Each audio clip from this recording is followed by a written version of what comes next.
অনেক মিনিস্টারই তো ওখানে ছিলেন, অর্থমন্ত্রী ছিলেন, আমাদের পররাষ্ট্রমন্ত্রী ছিলেন, তো ওনাদেরকে উনি কিছু নির্দেশনা দিয়েছেন।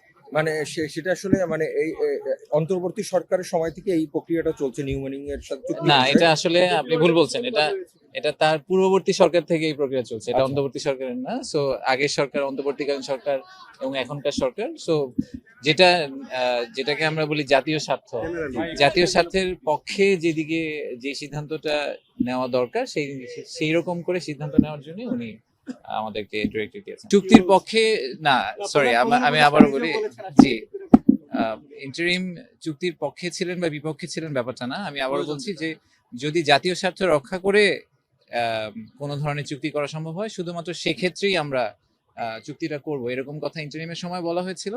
আমার মনে হয় যে কারেন্ট গভর্নমেন্টও সিমিলার একটা পজিশন হয়তো নিবে।